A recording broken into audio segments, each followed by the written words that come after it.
Yes, folks, welcome back to the channel. Welcome back to KGX to the Z TV. International break. Only a few more days left. Couple of international friendlies, a couple of international World Cup qualifiers. Big one tonight, Jamaica, Curacao.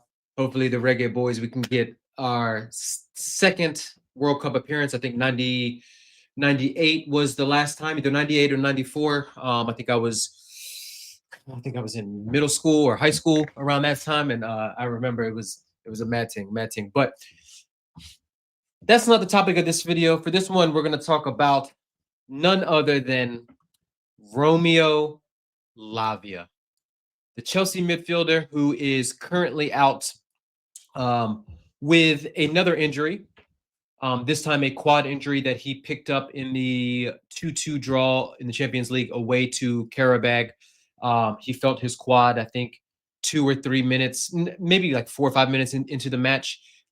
Grabbed it, went down, and then subsequently has been ruled out for at least a month, maybe 2 months. Um, Obviously, Chelsea's going to play this one very, very cautious, like we did with Reece James, like we're doing with Levi Colwell. But there's definitely cause for concern, and amongst some of my homies in terms of the Lavia discussion and things like that. And I've been very vocal and very adamant that I love Romeo Lavia as a player. What he brings to this club, I think, and this team, I don't think any of our midfielders possess that a particular skill set, right? And that's receiving the ball in our own half, under pressure, with his back to goal, and then the ability to turn out of it, the ability to beat 2, 3 men and drive with the ball. Caicedo can definitely do that.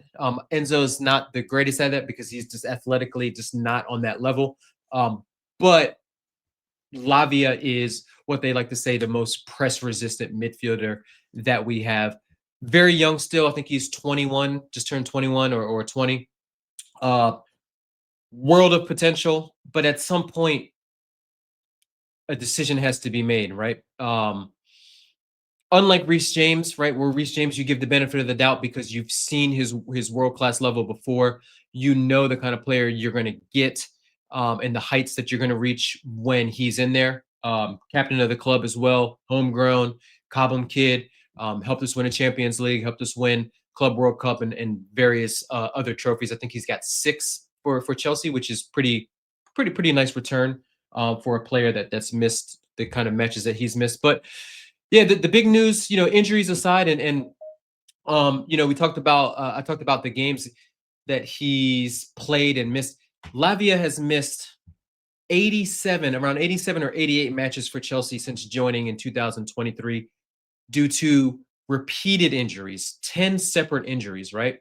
He's missed 568 days, and I'm reading this all off of Google. And then, of course, I mentioned before the quad injury that's expected to keep him out for at least another month. How many games has Lavia actually played for Chelsea since we bought him in 2023? 30 games in all competitions. 29, around 20 or 26, 27 in the Premier League, a couple in the FA Cup, a couple in the EFL Cup, and then that one versus Karabakh. So probably a little bit more than 30 matches. I don't think he's played a full 90.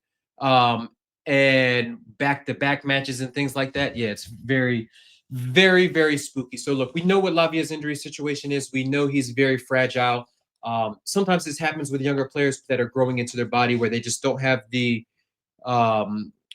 body's maturing, their body's growing, and sometimes there's some growing pains associated with it and things like that. But what's discerning with Lavia is it's usually muscular injuries, right? It's never really any contact injuries. It's never really any ligament damage and things like that. It's mostly pulls a hamstring, a quad in this particular case. I believe he did have an ankle injury before and something. But I'll be honest with you, he's been injured for so long and so frequently that it's hard to remember every last injury that he's had. I mean, we could probably look it up on Transfer Market and see and just kind of see what he's been dealing with, and we'll go ahead and we'll share this screen with you real quick. Look, this is this is a live slash interactive type of video. But let's see. Yeah, very small, very small. So we'll go ahead. We'll make this a little bit bigger. Uh, let's see what this looks like. All right, there we go. That's better. All right, so block. So since then, right? Look, currently he's been out for 14 days with a muscle injury. Um, let's make this a little bit bigger again. Very, very fuzzy too. 14 days with his current injury, so that's a little over 2 weeks. Prior to that, already this season, he was out for 88 days with another muscle strain. He had a thigh problem towards the back end of last year that saw him miss 33 days, which is basically a month. Prior to that, a hamstring injury, 51 days.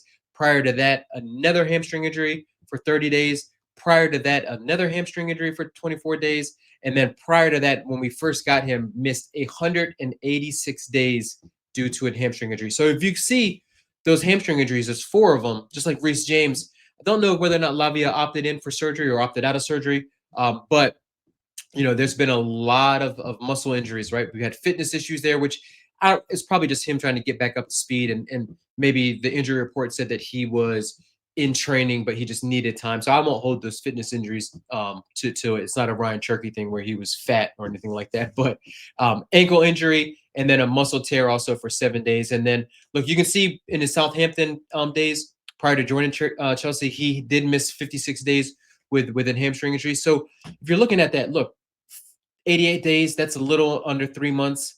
33 days, that's a month. 51 days, that's almost a month and a half. Another month right here, almost another month here. 186, that's what, 6 months. Another month, 57 days, that's almost 2 months, and then 2 months again there. So for a player that has been, look, he's 21. For a player that's been a professional for only about 3 years, right? 2, 3 years. We know he came out of the City Academy. We know he went to Southampton. We know he played for a year, maybe a year or two over there.